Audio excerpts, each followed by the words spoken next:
সুলাইমান নবী এই দোয়া করলেন আল্লাহ পাকের কাছে যে আল্লাহ ওরা সংখ্যায় বেশি, আওয়াজ বেশি করে, জোরে আওয়াজ হয়, অন্য কাম করতে পারি না, আল্লাহ আপনি এর আওয়াজ বন্ধ করে দেন। তো নবী তো দোয়া করছে, তো আল্লাহ তাআলা পয়গম্বর সুলাইমান আলাইহিস সালামের দোয়ার বরকতে এই সব পিঁপড়ার আওয়াজ বন্ধ করে দিচ্ছে। কিছু উটেরও বুঝ আছে, উট প্রাণীকুল, এরাও বিচার দেয়, এদের বুঝ আছে। এদের উপরে যদি কেউ জুলুম করে তাহলে ওরা আল্লাহর কাছেও বিচার দেয়। তোমার বাড়ি গরু আছে, ওর উপরে যদি তুমি জুলুম করো, ও আল্লাহর কাছে বিচার দেয়, নালিশ দেয়, কান্দে। আর যদি ঘরের একটা বিড়ালের উপরে কেউ রহম করে, তো বিড়ালে আল্লাহর কাছে রিপোর্ট দেয় যে মনিবটা বালা। শিকায়াতুল জামাল, উটের অভিযোগ নবীজির দরবার পর্যন্ত চলে আসছে। আল্লাহর রাসূল সাল্লাল্লাহু আলাইহি ওয়াসাল্লাম উটের কাছে যায় বলে, এই উট তুই কান্দিস কেন, কি হয়েছে তোর? আমরা যেমন আল্লাহরে ভালোবেসে এখানে আসছি, আল্লাহর মহব্বত ছাড়া আইতে পারতাম না। আল্লাহর মহব্বতে আমরা যেমন জিকির করি, তসবিহ পড়ি, আল্লাহর যত সৃষ্টি আছে সবাই আল্লাহ পাককে ভালোবাসে, আল্লাহর প্রেমে তারা তসবিহ জপে। কোরআনে হাকিমে আল্লাহ তাআলা নিজেই বলতেছেন, এটা আমাদেরকে জানাইলেন, ইউসাব্বিহু লিল্লাহি মা ফিস সামাওয়াতি ওয়া মা ফিল আরদ। আল্লাহ বলেন যে এই আসমান জমিন এই দুইয়ের ভেতরে যা আছে সবাই আমার নামের জিকির করে, সবাই অর্থাৎ সবাই আল্লাহরে ভালোবাসে, আল্লাহর ইবাদত করে, আল্লাহ পাকের গোলামি করে সবাই। একেবারে অনেক বড় সৃষ্টির থেকে শুরু করে একেবারে ছোট সৃষ্টি পর্যন্ত আল্লাহকে ভালোবাসে। ফিরিশতারাও আল্লাহকে ভালোবাসে। একেবারে ছোট্ট প্রাণী একটা পিঁপড়া, সেও আল্লাহকে ভালোবাসে। যত মাখলুকাত আল্লাহ পাকের আছে, এই সকল মাখলুকাতরাই আল্লাহকে ভালোবাসে, সবাই আল্লাহর নামের জিকির করে। বুখারী শরীফের ভেতরে বর্ণনা আছে, রুকিয়াতুন নামাল, পিঁপড়ার কামড়ের ঝাড়ফুঁকের বর্ণনার ভেতরে আছে। এক পয়গম্বর, এক নবী গাছের ছায়ার নিচে ঘুমাইতেছেন, তো ওনারে একটা পিঁপড়ায় কামড় দিছে। পিঁপড়ায় কামড় দিলে ব্যথা লাগে। বিষাক্ত পিপিলিকায় যখন কামড় দিছে, পয়গম্বর খুব রাগ হইছে, দুঃখ পাইছে, যে বেদনা পাইছে, তো ব্যথায় খুব মেজাজ খারাপ হয়েছে। এই লাইটটা বন্ধ করে, এমন মেজাজ খারাপ হয়েছে, চোখে লাগে তো এটা, এমন মেজাজ খারাপ হয়েছে পয়গম্বরের, আরে থাক, আমার চোখে লাগে, তুমি কও থাক, তোমার ভিডিও করা কি জরুরি? কি দরকার ভিডিও করার? ভিডিও বন্ধ করে দাও, আমার ওয়াজ হাজার হাজার আছে ইউটিউবে। আর যদি লাইট বন্ধ করে করতে পারো তাহলে করো, চোখে লাগতেছে তো। বা ভেতরে কোনো লাইট থাকলে ভেতরের লাইট জ্বালায় করো, উপরের লাইট জ্বালায়। তা যেটা বলতেছিলাম আমি, কি বললাম আমি, যে এক পয়গম্বর গাছের ছায়ার নিচে ঘুমাইতেছে, তো ওনারে পিঁপড়ায় কামড় দিছে, তো ব্যথা পাইছে, খুব ব্যথা পাইছে। তো ব্যথা পাইছে পরে রাগে গুচ্ছায় পিঁপড়ার যে বিল বাসা ছিল, যা পিঁপড়ার হাজার হাজার পিঁপড়া যেখানে আছে, পিঁপড়া তো অনেক, পিঁপড়া অনেক না, একটা গর্তের ভিতরে যতগুলো পিপিলিকা আছে এক জায়গায়, গ্রামের ভিতরে অতগুলো মানুষও নাই। তাফসীরের কিতাবে আছে এই পিঁপড়ার আওয়াজ, প্রাণী ছোট কিন্তু আওয়াজ অনেক বিকট আওয়াজ ছিল। আছে না কিছু কিছু প্রাণী ছোট কিন্তু আওয়াজ বেশি? হ্যাঁ, ছোট ছোট কিছু পাখি দেখবেন কিচির মিচির আওয়াজ করে, যে এটা অনেক দূর থেকে শোনা যায়। পাখিটা কিন্তু ছোট্ট, কিন্তু গলার আওয়াজ বেশি, অনেক দূর থেকে শোনা যায়। তাফসিরে আছে পিঁপড়া যদিও দেখতে ছোট, কিন্তু এটার গলার আওয়াজ ছিল ভয়ঙ্কর, মানে অনেক উঁচু আওয়াজ ছিল। সবার ঘরেই তো কিছু পিঁপড়া টিপড়া আছে নাকি, আছে না? ঘরের ভিতরে যদি চেও চেও করে, মেও মেও করে আওয়াজ করে সবাই মিলা, তাহলে ঘরে কোনো অন্য কোনো কাম করন যাব, খুব আওয়াজ। তো পয়গম্বর সুলাইমান আলাইহিস সালাতু ওয়াস সালাম আল্লাহকে বললেন, আল্লাহ এগুলা বানাইছো তুমি ছোট ছোট, সংখ্যায়ও আবার অনেক বেশি, এটি যখন চিল্লা পাল্লা করে তখন আর ঘরে থাকুন যায় না। আল্লাহ তুমি দয়া করে ওর আওয়াজটা একটু বন্ধ করে দাও। কে দোয়া করলেন? হ্যাঁ, সুলাইমান নবী এই দোয়া করলেন আল্লাহ পাকের কাছে, যে আল্লাহ ওরা সংখ্যায় বেশি, আওয়াজ বেশি করে, জোরে আওয়াজ হয়, অন্য কাম করতে পারি না, আল্লাহ আপনি এর আওয়াজ বন্ধ করে দেন। নবী তো দোয়া করছে, তো আল্লাহ তাআলা পয়গম্বর সুলাইমান আলাইহিস সালামের দোয়ার বরকতে এই সব পিঁপড়ার আওয়াজ বন্ধ করে দিচ্ছে। আওয়াজ চালু করা বন্ধ করা কার হাতে? বলেন কার হাতে? কখনো কখনো কিছু মানুষেরও আওয়াজ বন্ধ হয়ে যায়, মানুষেরও জবান বন্ধ হয়ে যায়, অনেক সময় বন্ধ হয় না, যে কথা বলতেছে এত সুন্দর কথা কয়, কিন্তু হঠাৎ করে মুখ বন্ধ হয়ে গেছে, কথা কইতে পারে না। আমার এক ক্লোজ আত্মীয় ফুফাতো ভাই, ওর আওয়াজ বন্ধ হয়ে গেল হঠাৎ করে গত বছর, নাম মিজানুর রহমান। আওয়াজ বন্ধ হয়ে গেল, কথা কইতে পারে না।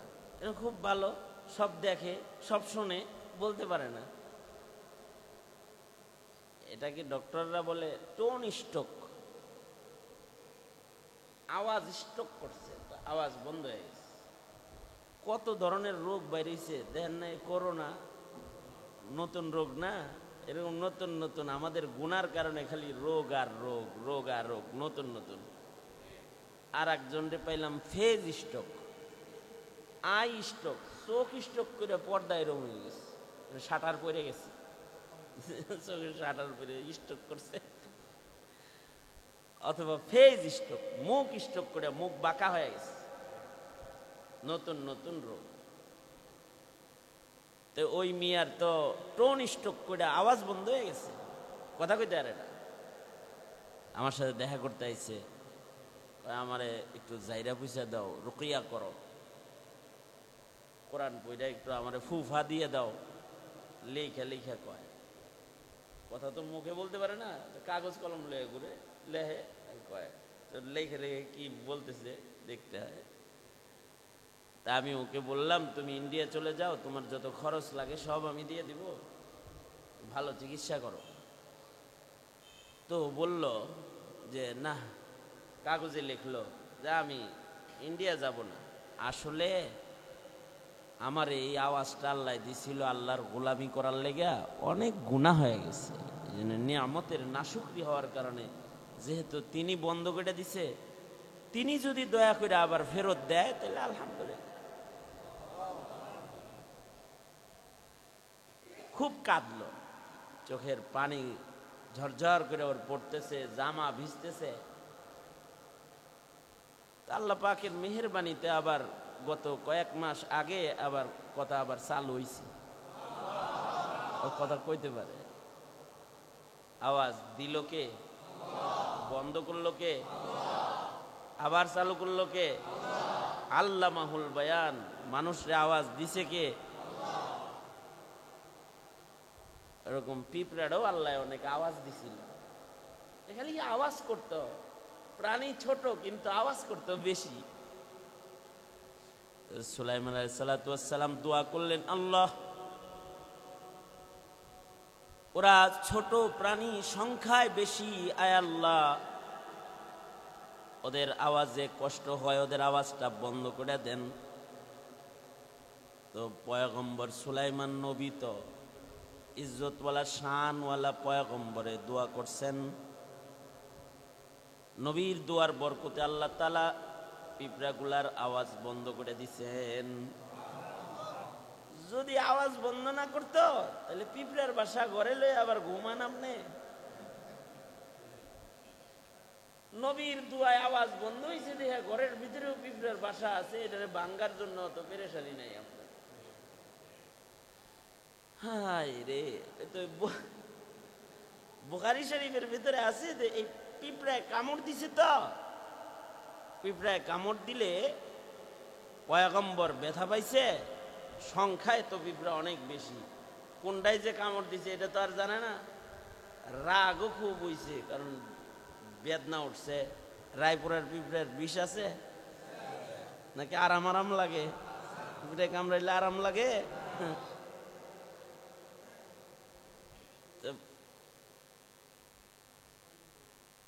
কেউ যদি কথা কইছস, কেউ যদি কথা কস, তাহলে দিল থেকে উহ আহ করব তোর লেগে, কিছু করার নাই আমার। এটা ঘোষণা দিয়ে দিলাম আগেই, মুখে কিছু বলবো না তোরে, কিন্তু দিলের থেকে আহ উহ করব। আইসস বদরের মতো কথা শোন, আমি বেশি মানুষের ভিতরে ওয়াজ করতে পারি না, আমার অতিরিক্ত মানুষ দেখলে এবারে অস্থির লাগে। আমি ছোট ছোট মাহফিলেই যাই বেশি, তাছাড়া বহুত বড় মাহফিলওয়ালারা আমার কাছে যায় বসে থাকে, পাত্তাই দিই না, দাওয়াতি রাখি না। আমি চাই যে লোক কম হোক, কিন্তু কথাগুলো দিল দিয়া শুনুক, যেন তার উপকার হয়। খালি আউকাউ করলে হইলো কিছু। যে যারা আসছি মসজিদের ভেতরে মাহফিল, এটা যদি বড় মাহফিল কাম্য হইতো তাহলে অনেক আগে প্রচার করায় তারপরে আসতাম এখানে রায়পুরা। রায়পুরার লোকজন আমার চিনে না, এলান সারা আয়াজে বয়ে পড়ছি। তো মোহতারাম হাজিরিন, পিঁপড়ায় কামড়াইছে, ব্যথা লাগছে, নবীর এত রাগ হইছে, এত গুসা হইছে, নিরিবিলি না থাকলে পরে তো কথা বুঝতিও না। এই কতক্ষণ আগে যে বললাম একটা কথা, যে পিঁপড়ার আওয়াজ বেশি ছিল, জীবনে শুনছো সেটা না? আমার কাছ থেকে শুনলি? আল্লাহ হেফাজত করুক। তাকাব্বুর করে বলি নাই, বলতেছি যে যদি খেয়াল করে না হনো তো এই জিনিসটাও জীবনে কোনোদিন জানতা না। তো এই যে বললাম দিকে জানলা। পিঁপড়ায় কামড় দিছে, ব্যথা লাগছে, রাগ হইছে, গুসা হইছে। এবার রাগ আর গুসা হইয়া পুরা পিঁপড়ার বাসা আগুন দিয়া নবী জ্বালায়া দিছে। সাথে সাথে আল্লাহ তাআলা তো খুব গুসা হইছেন। আল্লাহ তাআলা এই পয়গম্বরের কাছে ওহী প্রেরণ করলেন। আল্লাহ তাআলা পয়গম্বরকে বললেন, এরে আমার পয়গম্বর, তোরে একটা পিঁপড়ায় কামড় দিছে, একটা পিঁপড়ারে মার, কিন্তু হালাকতাল উম্মাহ, কামড় দিছে এক পিঁপড়ায়, অপরাধ করছে একটাই, আর তুমি যে পিঁপড়ার পুরা বাসা আগুন দিয়া পুড়ায়া জ্বালায়া দিলা, কত পিপিলিকা আমার মাখলুক ও করে জ্বালায়া মাইরা ফেলাইলা, অথচ ওরা আমাকে ডাকতেছিল, জিকির করতেছিল, ওরা আমাকে ভালোবাসে, ওরা আমার নামের জিকির করতেছিল। আল্লাহ তাআলা যখন নবীকে ধমকি দিছেন, তো এই পয়গম্বর এবার এই ধমকির কারণে 200 বছর পর্যন্ত পয়গম্বর শুধু কাঁদছেন। অপরাধ কি? পিপিলিকাকে জ্বালায়া দিছেন। এর তালাফির জন্য এই নবী কয়শো বছর কাঁদছেন? 200 বছর রোনা জারি করছেন, কান্নাকাটি করছেন। আল্লাহ পাকের যত সৃষ্টি আছে সবারই একটা উহ আহ আছে। এ কারণে কখনোই প্রাণীকুলের উহ আহ নিতে নাই, কারণ ওরাও আল্লাহর মাখলুক, ওরাও আল্লাহর আশেক, ওরাও আল্লাহর কাছে কখনো দোয়াও করে, কখনো বদ দোয়াও করে। এ কারণে ওদের সেবা করলেও গুনাহ মাফ হয়, ওদের উপরে জুলুম করলেও আল্লাহ নারাজ হয়। এই কারণে বুখারী শরীফে আছে, কুকুরের সেবা করেছে বেশ্যা নারী, আল্লাহ তাআলা এই নারীর জীবনের জেনার গুনাহ সব মাফ করে দিছে। কারণ কুকুরেরও একটা দোয়া আছে, আবার কুকুরেরও একটা বদদোয়াও আছে।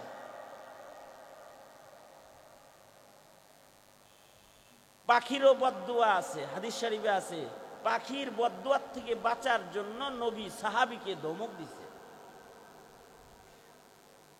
উটের বদদোয়ার থেকে বাঁচার জন্য নবীজি সাহাবীকে শাসন করছে। উটের বদদোয়া হাদিস শরীফে আছে,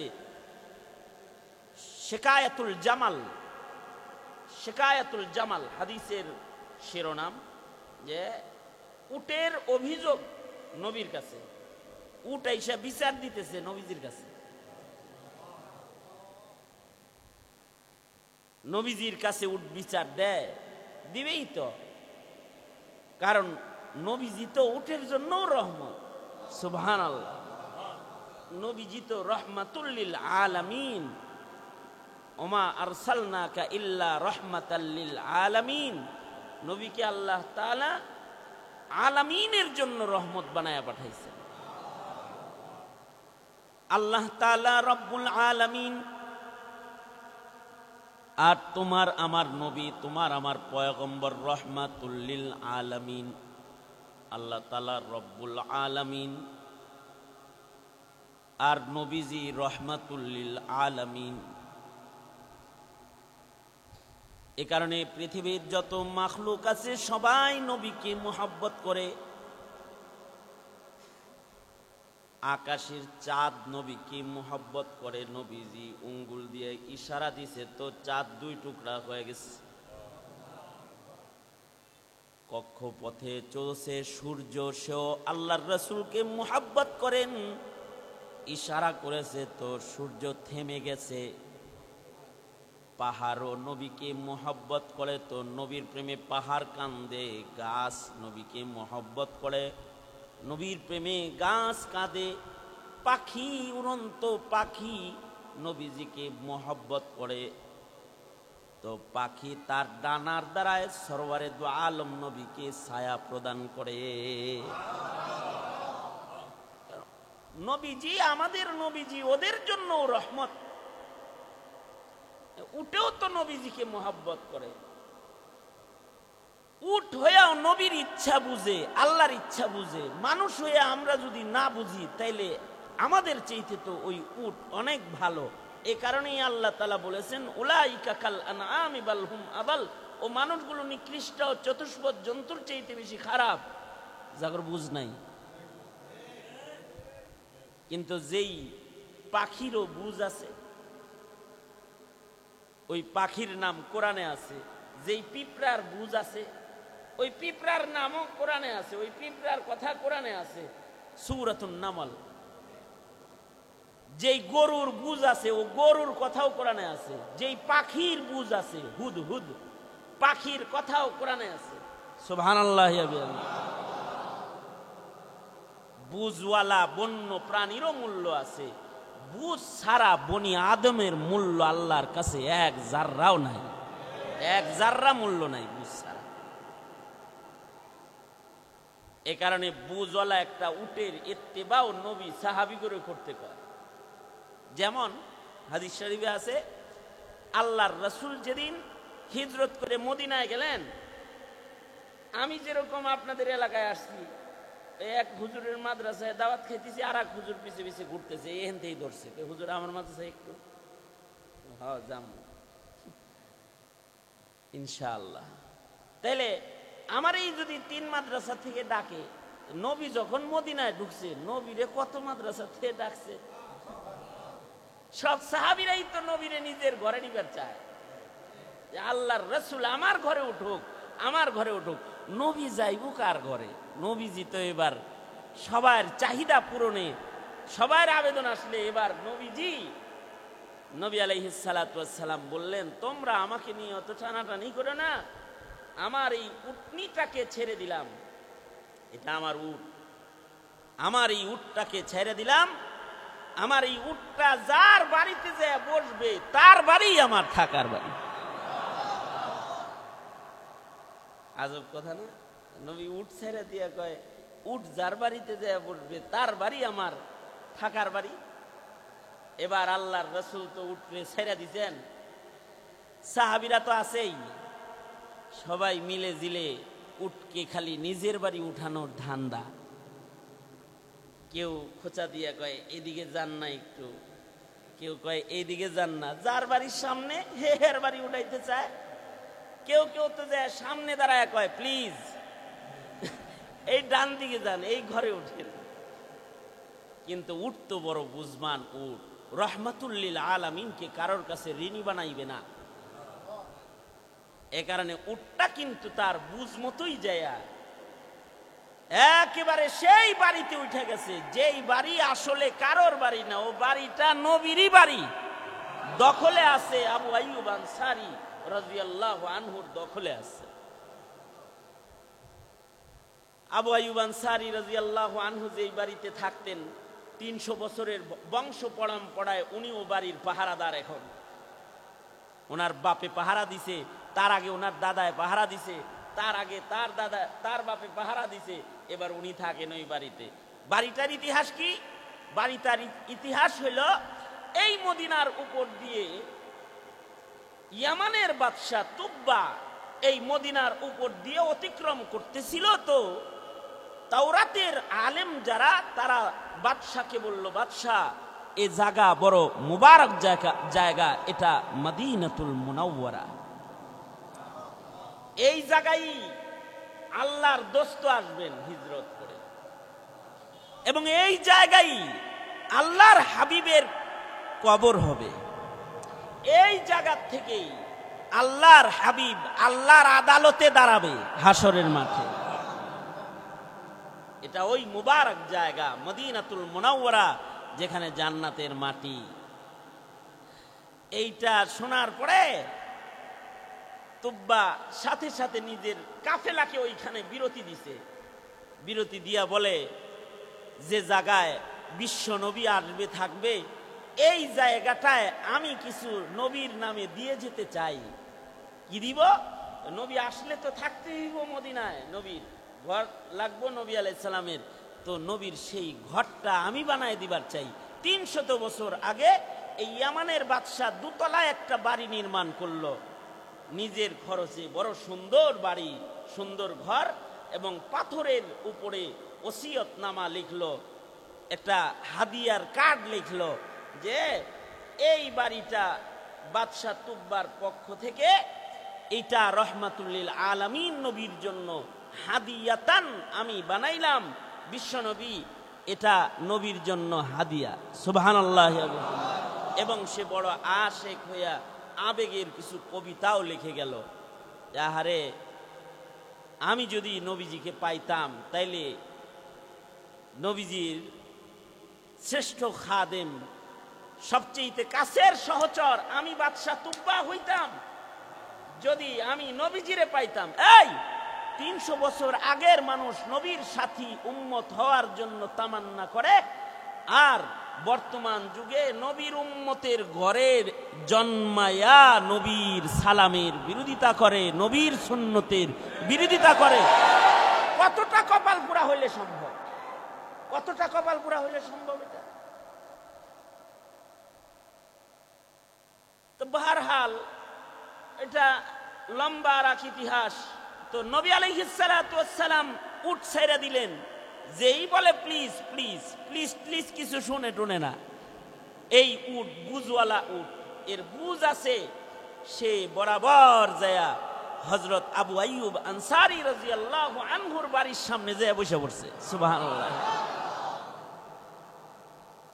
সব উট কিন্তু সমান না, কিছু উটেরও বুঝ আছে। উট প্রাণীকুল, এরাও বিচার দেয়, এদের বুঝ আছে। এদের উপরে যদি কেউ জুলুম করে তাহলে ওরা আল্লাহর কাছেও বিচার দেয়। তোমার বাড়ি গরু আছে, ওর উপরে যদি তুমি জুলুম করো, ও আল্লাহর কাছে বিচার দেয়, নালিশ দেয়, কান্দে। আর যদি ঘরের একটা বিড়ালের উপরে কেউ রহম করে, তো বিড়ালে আল্লাহর কাছে রিপোর্ট দেয় যে মনিবটা বালা। শেকায়াতুল জামাল, উটের অভিযোগ নবীজির দরবার পর্যন্ত চলে আসছে। এই হাদিসের রিওয়ায়াত নিয়ে কথা বলেছেন আল্লামা জাহেদ কাউসারি। তিনি বলেন হাদিসের রিওয়ায়াতটা সহিহ আছে যে উট এসে নবীর সামনে এসে মাটির ভেতরে গড়াগড়ি করতেছে। আল্লাহর রাসূল সাল্লাল্লাহু আলাইহি ওয়াসাল্লাম উটের কাছে যায় বলে, এই উট, তুই কান্দিস কেন? কি হয়েছে তোর? উটটা কয় নবীজির কাছে, নবী, আমার মনিব বড় জালেম, খাওন দেয় অল্প, কাম করায় বেশি। আল্লাহর রাসূল সাল্লাল্লাহু আলাইহি ওয়াসাল্লাম সাথে সাথে উটের মালিকটাকে ডাকাইছেন, কাছে আনছেন, এনে বলে, এটা তোমার উট? কয়, হ। এটা খাওয়াও কম, কাম করাও বেশি, জুলুম করো কেন? এরও কিন্তু আহ আছে। আর জুলুম করবে না। নবীজি ধাতায়া দিলেন, আর জুলুম করবে না, ওর আহ খরিদ করবে না। আরেক হাদিসে আছে আল্লাহর রাসূল সাল্লাল্লাহু আলাইহি ওয়াসাল্লাম সাহাবীদের নিয়ে যাইতেছেন, তা আল্লাহর রাসূল দেখতেছেন যে সাহাবীদের মাথার উপরে দুইটা পাখি কিচির মিচির করতেছে আর কাঁদতেছে। পাখিগুলা নবীর কাছে নালিশ করে ফেলাইতেছে, পাখিগুলা আওয়াজ দিয়া আফসোস প্রকাশ করতেছে। নবীজি তো পাখিরও রহমত। নবীজি সাথে সাথে কাফেলা থামায়া বললেন, এই সাহাবীরা, তোমরা কি এই পাখির বাচ্চা কেউ এনেছ? একজন সাহাবী তার চাদরের ভেতর থেকে বাচ্চা বের করে বলে, আল্লাহর নবী, আমি ওই বাসার থেকে কয়েকটা পাখির ছানা বাচ্চা ধরে আনছি। আল্লাহর রাসূল বলেন, ওর বদদুয়া লইতেছ কে? মা ও সন্তানের লেগে ওর কষ্ট লাগতেছে না, মায়া লাগতেছে না? যাও তাড়াতাড়ি এগুলোকে বাসায় দিয়ে আসো। প্রাণীর বদদুয়াও নিবা না। এ কারণে পৃথিবীর কোন প্রাণীকেও কষ্ট দিতে নাই। তাহলে ইনসানরে কষ্ট দেওয়া তো অনেক দূরের আলাপ, মানুষরে কষ্ট দেওয়া তো অনেক দূরের আলাপ, প্রাণীকেও কষ্ট দিতে নাই। কারণ প্রাণীকুলেরও সম্পর্ক আল্লাহর সাথে আছে, ওরাও আল্লাহর কাছে নালিশও করে, সুপারিশও করে, বিচারও দেয়, আবার দোয়াও করে, রহমতের দোয়াও করে, বিচারও দেয়।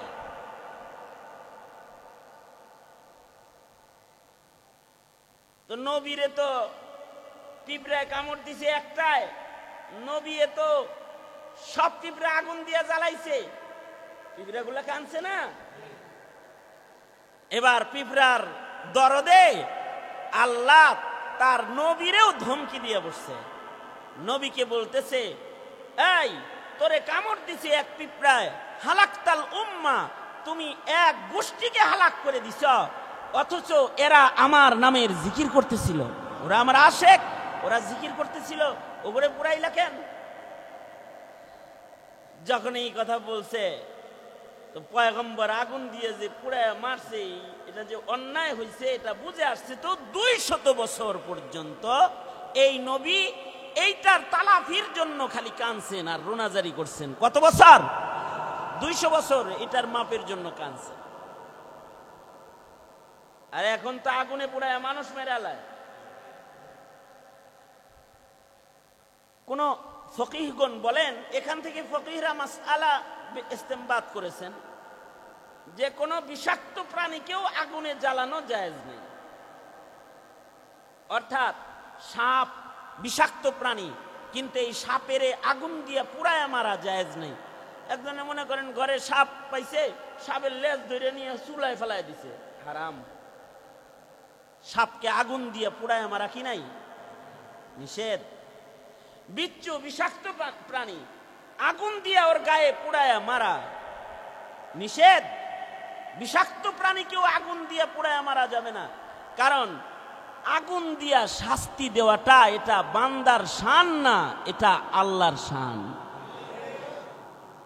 নাফরমান বান্দাকে শাস্তি দেবার জন্য নিজের হাতে আল্লাহ তাআলা আগুন জ্বালাইছেন। জাহান্নামের আগুন আল্লাহ তাআলা নিজ হাতে জ্বালাইছেন, যে নাফরমানকে আল্লাহ তাআলা আগুনে পোড়ায়া সাজা দিবেন। আগুন দিয়া শাস্তি প্রদান করা এটা আল্লাহর শান।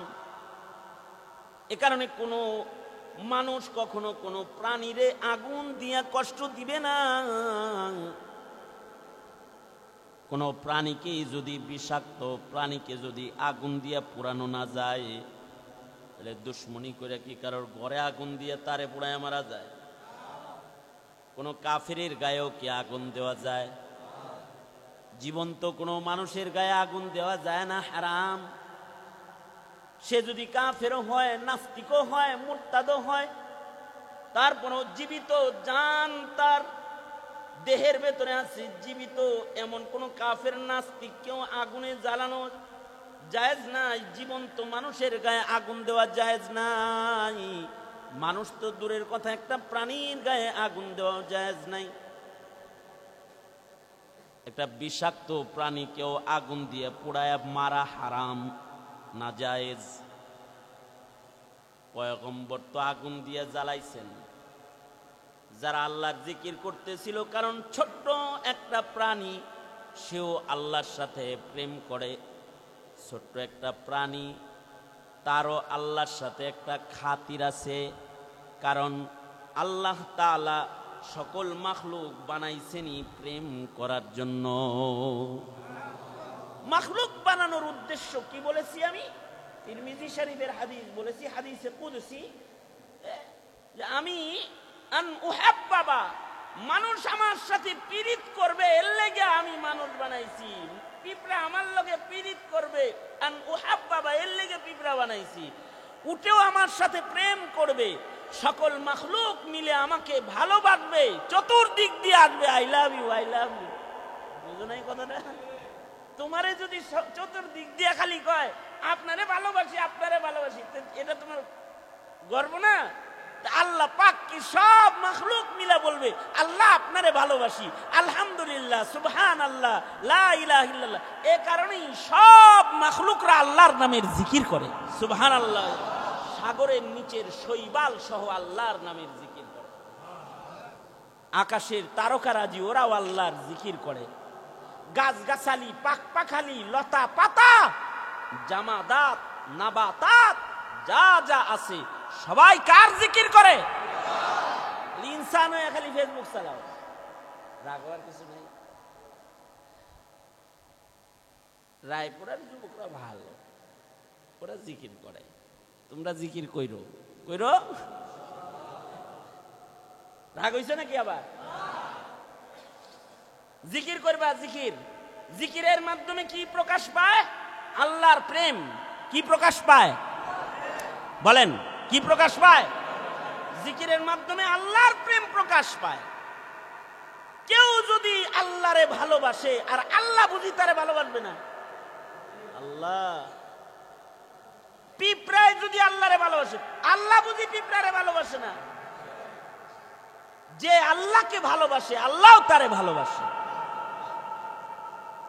আল্লাহ একটা ছোট্ট পিঁপড়ার সাথে কিরকম প্রেম করে এর একটা বর্ণনাও বুখারী শরীফ থেকে আরেকটা রিওয়ায়াত আমি শোনাই, আরেকটা বর্ণনা। এক নবী সালাতুল ইস্তিসকা পড়বেন, তাহাজ্জুদের ইস্তিসকার নামাজ, বৃষ্টির নামাজ, সালাতুল ইস্তিসকা দিনের বেলায় পড়ে। এটা একটা সুন্নত আমল। তাহাজ্জুদ নামাজ যেমন সব নবীদের সুন্নাত, সালাতুল ইস্তিসকাও সব নবীদের সুন্নাত। সুবহানাল্লাহ, আরো আস্তে করে কোন সুবহানাল্লাহ। এখন তো প্রযুক্তির আমল, এখন আর ইস্তিসকা পড়ার যুগ নাই। আজ থেকে 15 বছর আগে যখন ওই ডিপ টিউবওয়েল, পাম্প টাম, আবি জাবি এগুলো যখন খুব বেশি ছিল না, অনেক নিচে পাইপ নিয়ে যাওয়ার প্রযুক্তি যখন ছিল না, তখন ওই যে উপর থেকে টিউবওয়েলে পানি উঠতো, খরা পড়লে পরে পানি নিচে চলে গেলেই সব মাঠে যায় ইস্তেসকা করতে। এখন আবার প্রযুক্তি আসাতে 2000 ফিট নিচে যাইব, ইস্তেসকার ধার ধারে না। ঠিক না? এরকম অবস্থা হয়েছে না? আগে ইস্তেসকা হইতো না, আগে অনেক ইস্তেসকার নামাজ হইতো, ইদানিং হয় আর এখন হয় না। এখন অতিবৃষ্টি অনাবৃষ্টি উভয় কিসমের জঞ্জাল আমাদের মাথায় আছে, আমাদের পাপের কারণে। অতিবৃষ্টি হয় মানুষের গুনার কারণে, অনাবৃষ্টিও হয় মানুষের গুনার কারণে, আমাদের অপরাধের কারণে অতিবৃষ্টি অনাবৃষ্টি। তা বৃষ্টি নামানোর, আসমান থেকে বৃষ্টি নামানোর কোনো যন্ত্রপাতি নাই, কিন্তু কোনো রাডার নাই। বিমান নামাইন্না রাডার আছে, কিন্তু বৃষ্টি নামাইন্না রাডার প্রযুক্তি বানাইতে পারে নাই। আকার দিয়ে বৃষ্টি উড়া যাবে, প্রযুক্তি দিয়ে টাইনা নামায় ফেলবে না। বৃষ্টি নিয়ন্ত্রণ একমাত্র আল্লাহ। আবহাওয়াবিদরা বলে অমুক জায়গায় বৃষ্টি হবে, কিন্তু দেখা যায় নাই।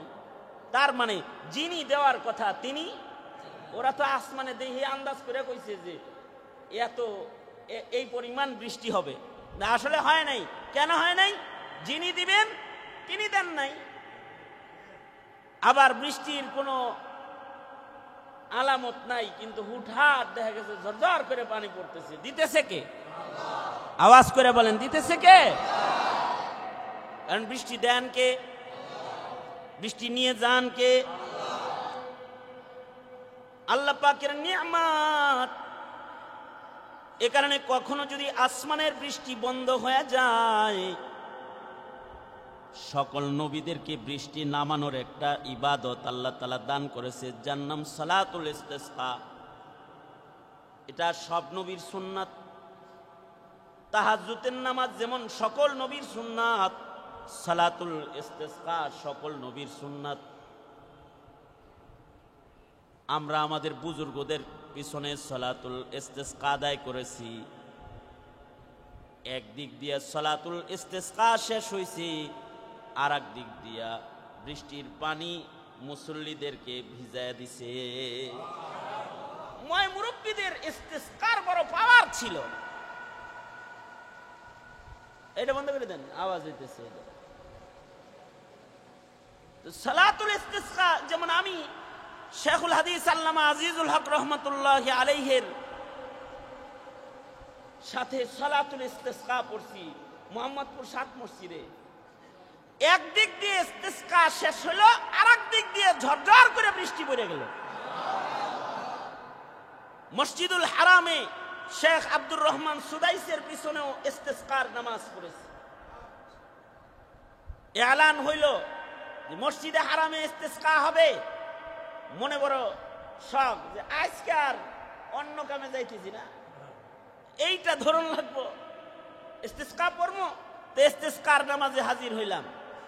উনি সালাতুল ইস্তিসকা আদায় করলেন, খুতবা দিলেন, ইস্তিসকার নামাজ পড়াইলেন, চাদর পরিবর্তন করলেন, উল্টাইলেন, গায়ের রুমাল উল্টাইলেন।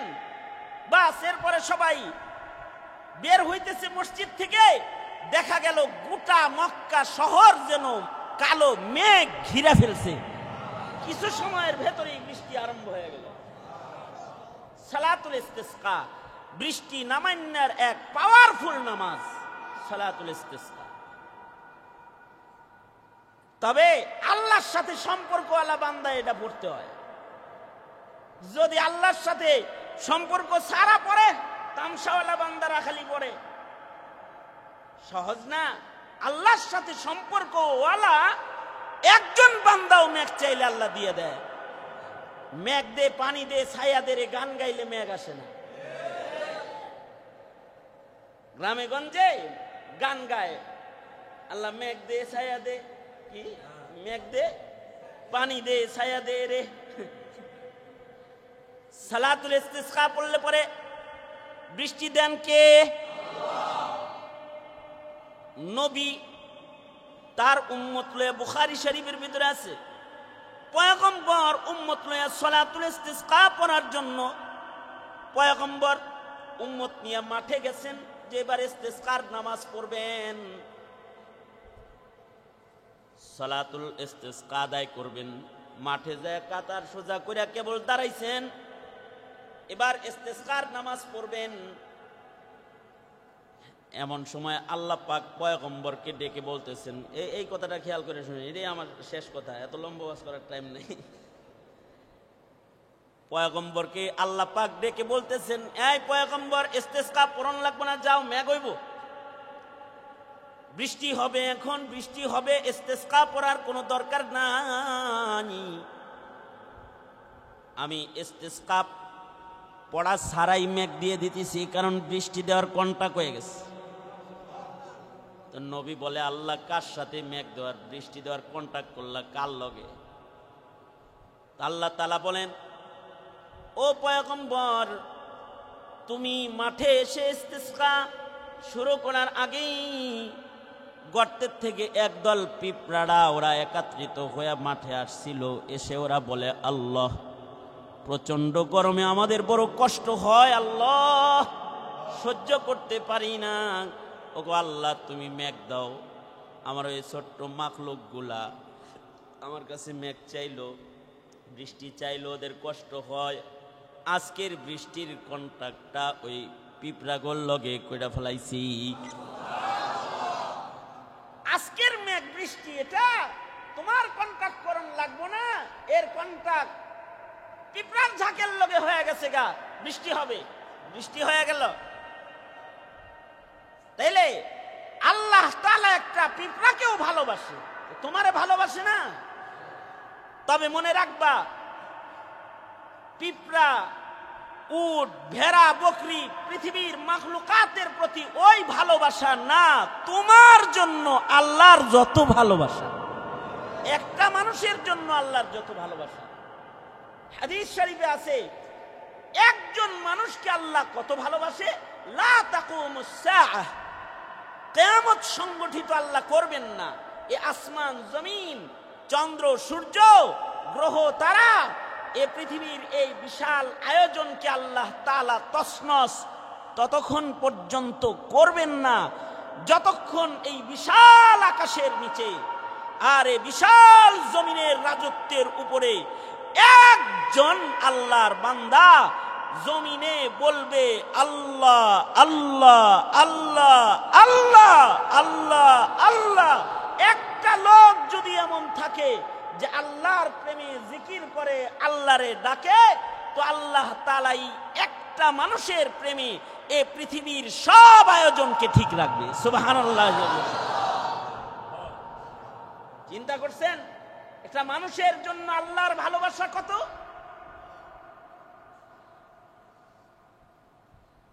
ভালোবাসা যত বেশি হয়, দয়া ক্ষমা তত বেশি হয়। যেমন বাপের তুলনায় মায়ের ক্ষমা বেশি, বাপ ক্ষমা না করলেও মায়ের ক্ষমা করে, কারণ মার ভালোবাসা বেশি। অপরাধ করেছে বাবা, সন্তানকে ত্যায্য করে ঘর থেকে বের করে দিচ্ছে, বারবার ক্ষমা চেয়েও বাপের কাছ থেকে সন্তানে ক্ষমা পায় না। কিন্তু আর একজন আছে, ক্ষমা চাইতে হয় না, ক্ষমা লয়ে লয়ে ঘুরে। ওই একই ঘরে যার বসবাস, মা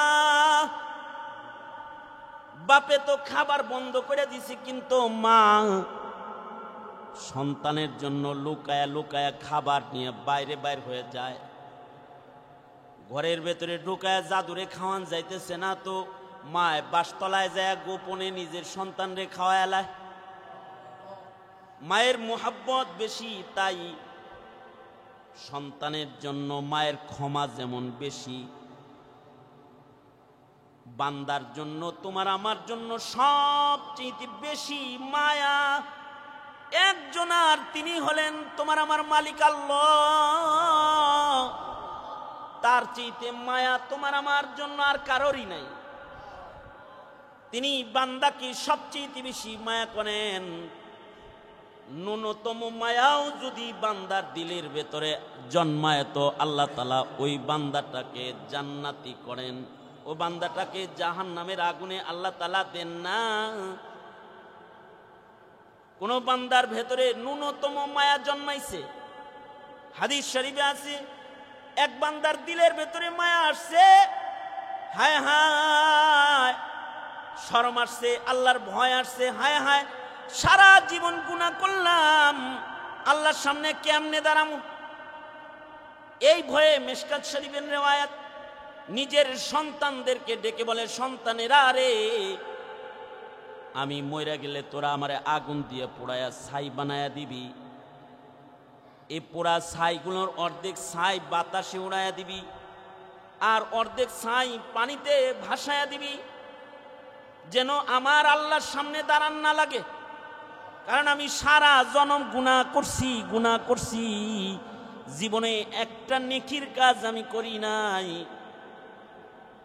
সন্তানরা তাই করলো। লোকটা মৃত্যুবরণ করলে তার লাশ আগুনে পোড়ায়া দিল, ছাই হয়ে গেলে দুই ভাগ করে অর্ধেক ছাই বাতাসে উড়াইয়া দিল, অর্ধেক ছাই পানিতে ভাসায়া দিল। কিন্তু আল্লাহ থেকে তো লুকানো এত সোজা না। আল্লাহ তাআলা বাতাসকে আদেশ করলেন, বাতাস আমার বান্দার কণিকা অস্তিত্ব গুলারে জমা করে ফেলা। বাতাস জমা করে ফেলাইল। পানিকে বললেন, পানি ভেসে যাওয়া আমার বান্দা জাররা জাররা হয়ে পানির ভেতরে ভাসতেছে, ওরে এক জায়গায় করে ফেলা। পানি এক জায়গায় করে ফেললো। লোকটা আবার অস্তিত্বে এসে গেলে আল্লাহ তাআলা ফেরেশতাদের বলে, তোরা জিজ্ঞেস না, আমি জিগাই। আল্লাহ নিজে কয়, বান্দা ওরে আমার বান্দা, নিজেরে আগুনে পুরাইলি কেন? বাতাসে পানিতে নিজেরে ভাসাইলি কেন? বাতাসে নিজেরে বিলাইলি কেন? বান্দায় বলে, আল্লাহ তুমি তো জানো কি জন্য আমি এই কাম করছি। কারণ আমি আমার জীবনে এত গুনাহ করছি, তোমার সামনে আইতে আমার শরম লাগে। আমি কি নিয়ে তোমার সামনে দাঁড়াবো? তাই আমি নিজেরে লুকায়া ফেলতে চেষ্টা করেছি, যেন তোমার সামনে আমার না যাওয়া লাগে। আল্লাহ বলে, বান্দা তুই যেহেতু মরার আগে হইলেও এতটুকুন প্রেম, এতটুকুন ভয়, এতটুকুন ভালোবাসা তোর হৃদয়ে যখন আমার জন্য জন্মাইছে, যা এই তাকওয়া টুকুনের কারণে আমি তোর জীবনের সব গুনাহ মাফ করে তোরে জান্নাত দিয়ে দিলাম। তোমার আমার প্রতি আল্লাহর ভালোবাসা হলো এমন, কারণ ভালোবাসার জন্যই আল্লাহ তাআলা মাখলুক বানাইছেন। তবে ভালোবাসা আদায় করার সহজ তরিকা হলো নবীর ইত্তেবা। জমিনে যে মানুষগুলা নবীর ইত্তেবাকারী হয়, আল্লাহ তাদের সহজে ভালোবাসে। কুল ইন কুনতুম তুহিব্বুনাল্লাহা ফাত্তাবিউনি ইউহিব্বুকুমুল্লাহ ওয়া ইয়াগফির লাকুম যুনুবাকুম ওয়াল্লাহু গফুরুর রহিম। কেউ যদি নবীর ইত্তেবা করে, তাহলে আল্লাহ নিজে তাকে ভালোবাসে। তার জীবনের গুনাহ খাতা আসমানের মালিক আল্লাহ তাআলা ক্ষমা করে। আর যদি কেউ নবীর ইত্তেবা করে, তারে নবীও ভালোবাসে। নবী বলে, যে আমি নবীর ইত্তেবাকারী হবে, সে আমি নবীর সাথে আল্লাহর জান্নাতে থাকবে। কারণ আমি নবীর ইত্তেবার মাধ্যমে সে যে আমার মোহাব্বত প্রকাশ করে আমার আশিক হয়ে গেছে, সে আমার প্রকৃত আশিক, তাই সে আমার সাথে আল্লাহর জান্নাতে থাকবে। আর এক হাদিসে আল্লাহর রাসূল বলেন, এরে উম্মতেরা, তোমরা কিন্তু কামেল ঈমানদার ততক্ষণ পর্যন্ত হইতে পারবা না যতক্ষণ না পর্যন্ত তোমার মা, তোমার বাবা, তোমার ভাই, তোমার আত্মীয় স্বজন সবার চাইতে আমি রাসূলকে বেশি ভালো না বাসবা। উম্মতের দিলে নবীর ভালোবাসা হবে সর্বোচ্চ, দলের ভালোবাসা সর্বোচ্চ না, নেতার ভালোবাসা সর্বোচ্চ না, মা বাবার ভালোবাসা হৃদয়ে সর্বোচ্চ না। বাপের চাইতে মার চাইতেও হৃদয়ে ভালোবাসা থাকবে নবীর ভালোবাসা সর্বোচ্চ। এই অবস্থান যতক্ষণ পর্যন্ত না হবে, ততক্ষণ পর্যন্ত কামেল মুমিন হওয়া যাবে না, যাবে না। কামেল মুমিন যদি কেউ হইতে চায়, তাহলে তার হৃদয়ে আল্লাহর ভালোবাসা হতে হবে সর্বোচ্চ। সাহাবীরা জিনিসটা বুঝাইয়া দিছে। যেমন হযরত উম্মে হাবিবা রাদিয়াল্লাহু আনহা, যিনি নবীর বিবি ছিলেন, আবু সুফিয়ানের কন্যা। আবু সুফিয়ান তখনও পর্যন্ত মুসলমান হন নাই। মাঝে মধ্যে নবীর ঘরে যাইতেন, নবীর ঘরে নিজের মেয়েটা আছে, ও মেয়ে দেখার জন্য একদিন হযরত উম্মে হাবিবা দরজায় দাঁড়ানো আছেন। হঠাৎ করে দেখে আবু সুফিয়ান ঘরে আসতেছে। হযরত উম্মে হাবিবার সাথে সাথে নিজের ঘরের চৌকির উপরে, খাটের উপরে যে চাদর বিছানো ছিল এটারে টাইনা সরায়া ফেলাইলেন। বাপ হইয়া দেখা ফেলাইছে যে উম্মে হাবিবা আমার বিছনার চাদর সরায়া ফেলাইছে। বাবা যায় বলে, আবু সুফিয়ান বলে, এরে উম্মে হাবিবা, আমি তোর বাপ, তোর ঘরে আসলাম, তুই আমার জন্য বিছনা করবি, চাদর বিছাবি, বিছানা করবি, কিন্তু আমি তোর ঘরে আসলে তুই ঘরের বিছনা সরাইলি কেন? উম্মে হাবিবা কোনো কথা কয় না, মাথা নিচের দিকে দিয়ে দাঁড়ায় রয়েছে। বাপ কয়, কথা কস না কেরে? আমি বাপের কোনো সম্মান তোর কাছে নাই? না বাবা, তুমি বাপ হিসাবে তোমার সম্মান আমার হৃদয়ে অবশ্যই আছে, কিন্তু বাবা আমার নবীর চাইতে বেশি সম্মান আমার হৃদয়ে তুমি বাপের নাই। বাবা গো, যেই চাদরটা খাটের উপরে বিছানো ছিল এটা আমার নবীর চাদর, এই চাদরে আমার রাসূল ঘুমায়, শয়। যেই চাদরে মুহাম্মাদুর রাসূলুল্লাহ সাল্লাল্লাহু আলাইহি ওয়াসাল্লাম আরাম করে, ওই চাদরে তোমার মতো একটা কাফের বাপরে আমি বসতে দিতে পারি না। বাবা, বাবা রাগ করো না, আমি তোমাকে ভালোবাসি, কিন্তু আমি আমার নবীকে তোমার মতো বাবার চাইতে অনেক বেশি ভালোবাসি।